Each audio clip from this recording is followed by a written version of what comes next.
ہیں ماشاءاللہ. بسم اللہ. السلام علیکم حاضرین. 13ویں کراچی لٹریچر فیسٹیول کے تیسرے اور آخری روز اس خوبصورت صبح میں آپ سب کو خوش آمدید کہتا ہوں. ہم آپ کے لیے لے کر آئے ہیں ایک بہت ہی خوبصورت سیشن جو بلوچستان کے بلوچی ادب کے اوپر ہمارے ساتھ بات کریں گے. بلوچستان سے اور کراچی سے ہمارے ساتھ بہت ممتاز ادبی شخصیات یہاں پہ تشریف رکھتی ہیں. میں آپ کے ساتھ ایک ایک کر کے ان کا تعارف کراتا ہوں. میرے ساتھ تشریف رکھتی ہیں محترمہ زاہدہ رئیسی صاحبہ، زاہدہ رئیس راجی صاحبہ. بانک زاہدہ رئیسی کی 5 کتابیں چھپ کر آ چکی ہیں. آپ نہ صرف بلوچی ادب بلکہ اردو ادب سے بھی تعلق رکھتی ہیں. شاعری، افسانہ نگاری، تنقید آپ کے خاص موضوع ہیں. بعض لفظان کی دیوان کی سربراہ بھی ہیں. جس وقار سے آپ نے اپنے حرف کی طاقت کے بل بوتے پر ادبی دنیا میں اپنا ایک نام اور مقام پیدا کیا ہے وہ قابل دید ہے. ہمارے ساتھ تشریف رکھتے ہیں محترم شرف شاد صاحب. آپ بنیادی طور پر ایک شاعر ہیں مگر آج کل شاعری کو ذرا سائڈ پہ رکھتے ہوئے آپ نثر کی طرف زیادہ کام کر رہے ہیں. آپ کی مختصر افسانے لوگوں نے پڑھے اور انہیں بہت پسند کیا. آج کل آپ تراجم پہ بہت زیادہ کام کر رہے ہیں. ابھی حال ہی میں آپ کی ترجموں کی کتاب بھی آئی ہوئی ہے. آپ نے عالمی دنیا سے بھی اہم تصنیفات کا ترجمہ کیا ہے. میرے ساتھ ایک اور شخصیت کسی تعارف کی محتاج نہیں لیکن رسم دنیا ہے، تعارف کرانا پڑتا ہے. افضل مراد صاحب ہیں. افضل مراد صاحب کی شخصیت ایک زرخیز ذہن کے مالک. افضل مراد صاحب شاعر ہیں، ادیب ہیں، افسانہ نگار ہیں. آپ براوی اور اردو ادب کے وہ درخشاں ستارے ہیں جنہوں نے براوی ادب اور اردو ادب کو 40 ضخیم کتابوں کا تحفہ دیا ہے. بچوں سے لے کر اہم سماجی، سیاسی اور شخصیات ان کی ذاتی زندگی اور ان کی خدمات کے اوپر بھی آپ نے متعدد کتابیں تصنیف کی ہیں. میں آپ سب مہمانان کرامی کو خوش آمدید کہتا ہوں. بہت شکریہ. تو سب سے پہلے زاہدہ میں آپ کی طرف آتا ہوں کہ آپ میرے برابر میں بیٹھی ہوئی ہیں. زاہدہ، بلوچی ادب کے سفر پہ ہم بات کر رہے ہیں. جیسے کہ آپ کو پتہ ہے بات ہو رہی ہے بلوچی ادب کے سفر کی. تو یہ کہانی کہاں سے شروع ہوتی ہے؟ ذرا ہمارے حاضرین کو آپ مختصراً بلوچی ادب کا ایک جائزہ لے کے آپ نے کس طرح دیکھا، کیا پایا، ہمیں ذرا لوگوں کو بتائیے. بلوچی ادب کا ایک مختصر جائزہ شروع سے آج تک کا. ہیلو، آواز آ رہی ہے؟ بہت شکریہ وحید صاحب اور KLF کے شکر گزار ہوں کہ انہوں نے مجھے اس سیشن کے لیے انوائٹ کیا. آپ کا سوال بلوچی ادب کے مختصر تاریخ کے حوالے سے ہے. بلوچی ادب کو بنیادی طور پر 2 حصوں میں ڈیوائڈ کیا جا سکتا ہے. ایک لوک ادب اور اس کے بعد جو دوسرا کہ ریٹن ورک جس کو کہا جا سکتا ہے. لوک ادب ہمارا زیادہ تر شاعری پر محیط ہے، جیسے جس میں سوت، حالو، امبا مختلف قسم کے آ جاتے ہیں. اور جس طرح سے دیگر لوک ادب ہے کہ جن کے رائٹرز کے بارے میں علم نہیں ہے لیکن سینہ بہ وہ چل رہے ہوتے ہیں. بلوچی ادب کا بھی یہ سلسلہ ہے.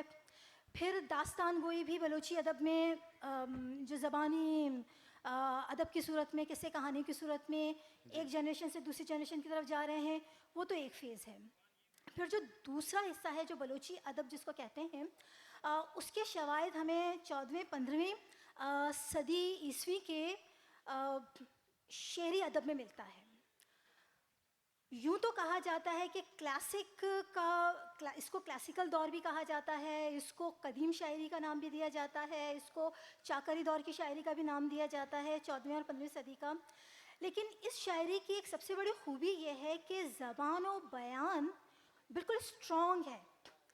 ایسا نہیں ہے کہ جس طرح سے عموماً دیکھا جاتا ہے کہ کلاسیکل جو ادب ہے وہ بالکل ابتدائیے کی طرف نشان دہی کر رہا ہوتا ہے، لیکن بلوچی ادب جو اس جہاں سے کہ ہمارا ابتدائیہ ہے وہ بلوچی زبان و ادب کے عروج کو ظاہر کرتا ہے. آپ یہ اندازہ لگائیں کہ اس دور کی شاعری فنی لحاظ سے بہت اسٹرانگ ہے. تمثیلی مضامین منظوم پیرائیے میں، یعنی کچھ اشعار میں ایک کردار کے بارے میں بیان ہو رہا ہے، پھر دوسرا کردار، پھر تیسرا کردار، اس میں واقعات نگاری بھی ہے، اس میں کرداروں کے بیانات بھی ہیں، اور اس کے اندر جنگی داستانیں بھی ہیں اور مہری داستانیں بھی ہیں، یعنی رومانوی داستانیں بھی ہیں. اور سب سے بڑی بات یہ ہے کہ بلوچی کی پوری تاریخ اس احادی شاعری یا کلاسیکل پوئٹری کے اندر موجود ہے. یہ تو ہماری ابتدا ہوئی. اچھا, اس شاعری کو زیادہ تر کیریکٹر کے ناموں سے یاد کیا جاتا ہے, جیسے ہانی, شہ مرید, چاکر, بیبگ, مہناز, گوہرام اور بہت سارے ان کے ناموں سے یاد کیا جاتا ہے. لیکن ہمارے جو ریسرچرز ہیں وہ کہتے ہیں کہ ضروری نہیں کہ یہ وہ شاعروں کے نام سے ہی جانے جا رہے ہوں, ہو سکتا ہے یہ شاعر خود نہ ہوں, ان کے شاعروں کے بارے میں نہیں پتہ. پھر ہمارا دوسرا دور شروع ہوتا ہے جسے ہم ملائی دور کہتے ہیں. ملا بیسیکلی بلوچی میں ماہر کو کہتے ہیں, عالم کو کہتے ہیں. صرف دین کے عالم کو نہیں کہتے, دنیا کے علوم کے ماہر کو بھی کہتے ہیں. جو ملائی دور ہے یہ ہمارا تقریباً یہ سمجھ لیں 16ویں کے بعد اور 18ویں تک کے 17-18 کے درمیان کا دور ہے. اس دور میں یہ ہے کہ کلاسیکل ادب کے انہوں نے فارمیٹس تو لیے ہیں, لیکن ان کے زبان و بیان کے اندر عربی اور فارسی کے اثرات نظر آتے ہیں. جو چیز ہمیں پہلے دور میں نظر نہیں آ رہی وہ دوسرے دور میں نظر آ رہی ہے. اچھا, پھر اس کے بعد اس دور میں ملا فاضل ہیں, ملا قاسم, رحم علی مری, جوان سال بگٹی, ملا عزت پنجگوری اور بہت سارے نام ہیں, مست توکلی, ان سب کے نام اس میں آ جاتے ہیں. پھر ہمارا تیسرا دور شروع ہوتا ہے. تیسرا دور ہمارے 19ویں صدی کے آخر اور 20ویں صدی کی ابتدا کا دور ہے. عموماً اس کو جوڑا جاتا ہے ملنگ شاہ کی غزلیہ شاعری سے, کراچی والے ہیں. لیکن ہمارے سبد اشتیاری صاحب کے ریسرچ کے مطابق جلال فقیر نام کے بھی کوئی شاعر گزرے ہیں, اور بقول ان کے کہ ابھی جو جدید دور کی شاعری ہے اس کے ابتدائیے کو مزید تلاش کرنے کی ضرورت ہے.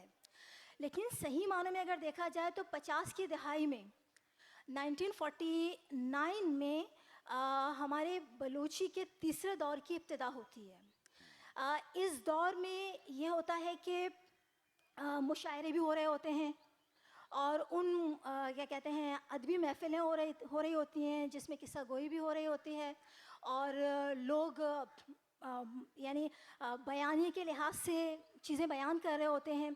پھر اس کے بعد 49 میں ہی ریڈیو پاکستان کراچی کے اندر ہمارے خیر محمد ندوی صاحب کیا کرتے ہیں کہ ریڈیو پاکستان کراچی میں بلوچی چینل کی ابتدا کرواتے ہیں, اور اس چینل کو چلانے کے لیے اب ضرورت ہے بلوچی شاعری کی بھی, بلوچی گانوں کی بھی, بلوچی افسانوں کی بھی, بلوچی ڈراموں کی بھی.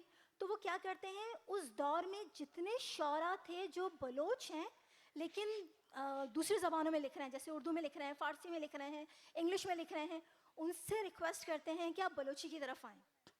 پھر اس دور میں ایک طرح سے سمجھے ایک بہت بڑا انقلاب آتا ہے, اور وہ ساتھ میں 1951 میں اومان کے نام سے ایک ماہنامے کی بھی ابتدا کرتے ہیں. تو کیا ہوتا ہے کہ ایک طرف ریڈیو چینل, دوسری طرف ماہنامہ, ان دونوں کے اندر وہ کیا کرتے ہیں, نئے لوگوں کو متعارف کراتے ہیں. اس ٹائم پہ افسانے بھی لکھے جاتے ہیں, اس ٹائم پہ یہ سمجھ لیں کہ افسانوں کے تراجم بھی ہو رہے ہوتے ہیں, تنقیدی مضامین بھی لکھے جا رہے ہوتے ہیں, ڈرامے بھی لکھے جا رہے ہوتے ہیں. بلوچی زبان و ادب کے حوالے سے لوگوں کو معلومات دینے کہ کس طرح سے بلوچی زبان کو لکھنا چاہیے, اس کے صرف و نحو کیا ہیں, ان کو بیان کیا جاتا ہے, اور بہت ساری چیزیں اس دور میں شروع ہوتی ہیں. اچھا, ایک چیز بیچ میں بتانا بھول گئی تھی کہ 1949 میں ہی ہمارے کوئٹہ کے اندر 5 زبانیں ایک مجلہ بھی پبلش ہو رہا تھا. وہ فارسی, اردو, بلوچی, پشتو, براہوی, ان زبانوں کا تھا. تو اس میں بھی بلوچی کو اچھی خاصی جگہ دے دی گئی تھی. عمان کے بعد یہ سلسلہ پھر شروع ہوتا ہے, 10 سالوں تک محیط ہے یہ ماہنامہ عمان کا سلسلہ, جس میں انہوں نے بہت سارے یعنی خواتین اور حضرات کو متعارف کرایا بلوچی ریٹن لٹریچر میں. پھر اس کے بعد یعنی سمجھ لیں عمان کے بعد ہمارے ماتاک بلوچی, ماہنامہ بلوچی کی ابتدا بھی کراچی سے ہوتی ہے, جو کہ اب تک چل رہا ہے کوئٹہ سے. اس کے اندر بھی بہت سارے لوگوں کو متعارف کرایا جاتا ہے. یعنی یہ سمجھ لیں وہ سفر جو وہاں سے شروع ہو کر آج ہم تک پہنچا ہے, یہ سفر روز بروز ترقی کرتا جا رہا ہے. اس میں آپ یہ سمجھ لیں کہ غزلیں بھی آ گئی ہیں, نظمیں بھی آ گئی ہیں, آزاد منظومات بھی آ گئے ہیں, افورزمس بھی آ گئے ہیں, سفر نامے بھی آ گئے ہیں. ہر وہ چیز جو ہماری کیا کہتے ہیں دوسرے دور اور پہلے دور میں موجود نہیں تھیں, وہ اس تیسرے دور میں شامل ہوئی ہیں, اور یہ سفر اب تک چلتا جا رہا ہے. بہت شکریہ, آپ نے بہت اچھے طریقے سے بتایا ہمیں, پوری معلومات بہت مختصر اور جامع طریقے سے. شف صاحب, میں آپ کی طرف آتا ہوں, کیونکہ آپ کا تعلق آج کل جو ہے نثر کی طرف زیادہ ہے. آپ تراجم بھی کر رہے ہیں, آپ کی شارٹ اسٹوریز بھی ہیں جو لوگوں میں بڑی مقبول ہوئی ہیں.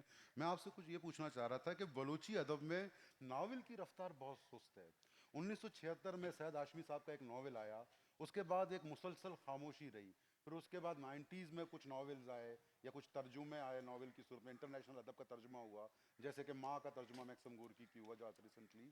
یہ ناول کے حوالے سے بلوچی ادب میں اتنا وہ کیوں, کیا بلوچی ادب کے مزاج میں ناول نہیں آ رہا ہے, کیا مسئلہ ہے کہ اس طرف لوگوں کا رجحان کم ہے نثر کی طرف؟ منیر احمد بادینی کے بعد تو ہمیں یہ نہیں کہنا چاہیے کہ رجحان کم ہے, کیونکہ انہوں نے ایک بیچ میں مختصر بہت بڑا مدت میں گیپ ہے. ایک مختصر مدت میں 100 سے زیادہ ناول لکھے بڑی ہیں, بات ہے, اور بڑی بات ہے, بلوچی ادب کو اس بڑی بات معاملے ہے, میں رچ کر دیا ہے. بڑی بات ہے. ناول لکھنے کا رجحان کم ہونے کی وجہ شاید یہ ہو کہ ناول لکھنا کافی مشکل ہوتا ہے. ایک بڑا اس کا ڈسکورس ہوتا ہے, اور ہمارے ہاں مختصر ناول, یہ بھی آپ نے جو مطلب 1976 میں کہ جو نازک آیا تھا وہ بھی کافی مختصر تھا. اس کے بعد نالے توار جو فقیر محمد عنبر نے لکھا تھا وہ بھی ناولٹ کے زمرے میں آتا ہے. صوب عبد الستار پردلی کا, محمد جان رضا کا جوہد کاروان, ایک لمبی چوڑی فہرست ہے, لیکن وہ عموماً مختصر یا ناولٹ کے زمرے میں آتے ہیں. ایک مکمل ناول لکھنے میں ہمیں بہت ٹائم لگا. بہت دیر کے بعد 2008 کو منیر احمد بادینی کا شال گلیں بازار کا ایک آیا تھا سلسلہ جو 3 ناول پر مشتمل ہے, ٹرائلوجی ہے, شال ٹرائلوجی.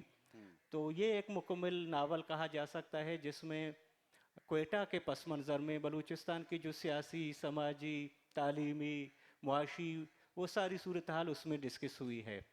لیکن پھر وہی بات کہ رجحان تو ہے, لیکن یہ چونکہ مشکل کام ہوتا ہے اور اس کے لیے بہت زیادہ تحمل, بہت زیادہ تحقیق, بہت زیادہ لکھنے کی ضرورت ہوتی ہے, تو رجحان کم رہا. لیکن میں نہیں سمجھتا کہ منیر احمد بادینی کے بعد ہم یہ گلہ کر سکیں گے کہ بلوچی میں ناول نہیں لکھا جا رہا.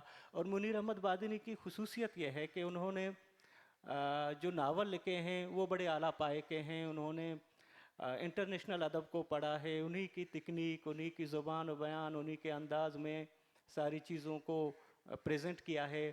انہوں نے بلوچ جو قوم کی نفسیات ہے, بلوچ قوم کے جو سیاسی سوچ ہے, بلوچ قوم کی جو سماجی اور تہذیبی جو اقدار ہیں, انہوں نے بڑی خوبصورتی سے, بڑے مدلل اور محققانہ انداز میں پیش کیے ہیں. اس نے تاریخی ناول بھی لکھے ہیں, اس نے سماجی بھی لکھے ہیں, محبت کے موضوع پر بھی خوبصورت افسانے ناول لکھے ہیں.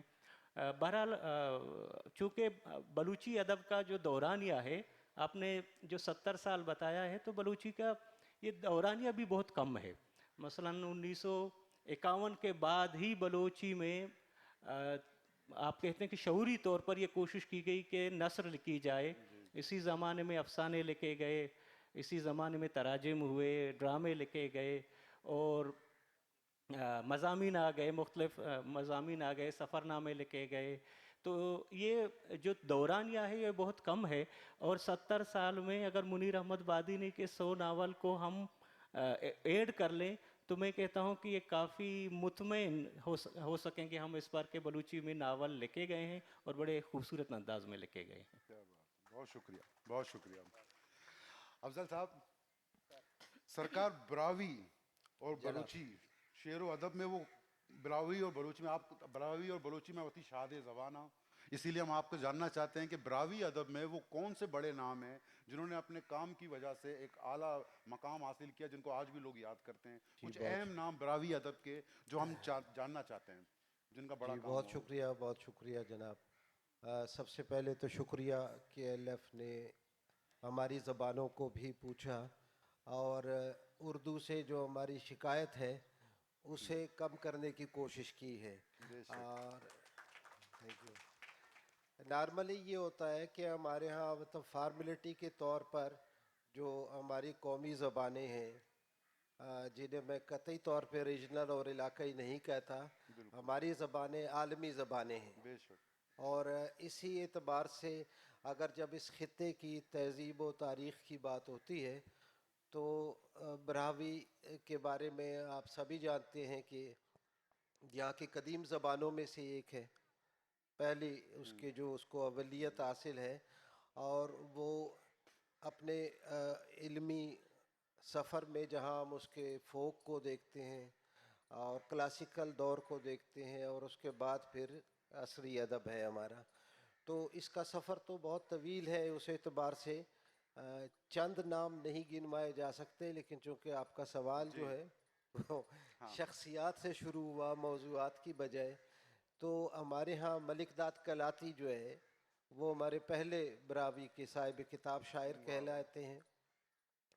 اس کے بعد پھر جو ایک مذہبی جو ایلیمنٹ ہمارے ہاں رہا، اس میں ایک ادارہ مکتبہ درخانی کے نام سے، اس نے بہت سارے براہوی بلوچی ادب کے حوالے سے ان کے ہاں کتابوں کی تعداد سینکڑوں بلکہ ہزاروں کی کیا بات سے زیادہ ہے. کیا بات. تو اس میں بھی بہت سارے ہمارے ایسے نام ہیں، نبو جان کا نام بھی لے سکتے ہیں آپ، فاضل محمد شاہی کا نام لے سکتے ہیں آپ. یہ سلسلہ نور محمد پروانہ تک آتا ہے اس تھاٹ کے ساتھ چلنے والے لوگ جو تھے. اس کے بعد پھر حکیم ملا عبدالحکیم جو ہے چہار باغ، ان کی کتاب جو ہے وہ بھی بلوچی، براہوی، پشتو 4 زبانوں میں آئی ہے. یہ لگ بھگ 400 سال قدیم جو ہے وہ ایک کتاب نسخہ ہے جو رزاق صابر صاحب نے مرتب کیا. اس کے بعد جب ہم دیکھتے ہیں کہ یہ ہمارے جو وہ دور جس میں ہم یہ کہیں کہ ہمارے اصناف کا آغاز ہوتا ہے، یعنی جس میں ہم نے اب شاعری، غزل، افسانہ، ناول، یہ بلوچی اور براہوی کا لگ بھگ ہمارا سفر ایک ساتھ آغاز ہے، اس کا اتفاق کہہ لیں اس کو. تو اس میں تقریباً جو ابتدا کرتے ہیں جو لوگ وہ گلزئی صاحب ہیں ناول میں پہلا آدمی. اس کے بعد یہ سفر چلتا ہے ڈاکٹر تاج رئیسانی، وحید ظہیر، عارف ضیاء، عمران فریق تک سفر ہے ہمارا. شاعری میں دیکھتے ہیں ہم تو گل خان نصیر سے آغاز کرتے ہیں، امیر الملک مینگل صاحب ہیں، بڑے ناموں میں بابو عبد الرحمن کرد ہیں، نادر کمبرانی صاحب ہیں. یہ سفر آگے بڑھتا ہے تو اس میں ہمارے پاس شاعروں کی ایک بڑی تعداد ہے جو ایک کمٹمنٹ کے ساتھ اپنے اصناف کو آگے بڑھا رہی ہے.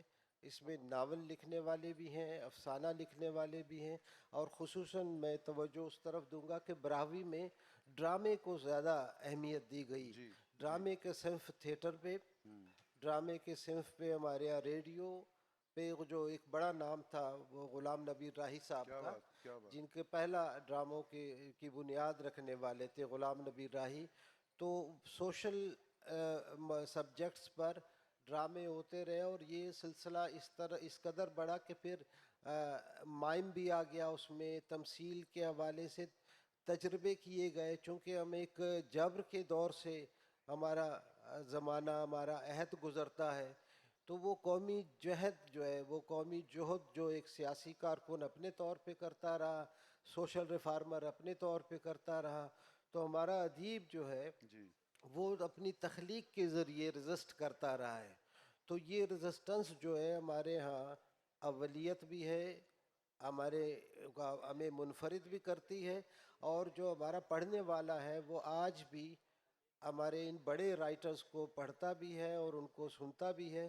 وہ تشفی اس کی ہوتی ہے کہ ان کی دل کی بات، ان کے مسائل کی بات، ان کے دکھوں کا مداوع جو ہے وہ ہمارا ادیب کر رہا ہے. اور جس حد تک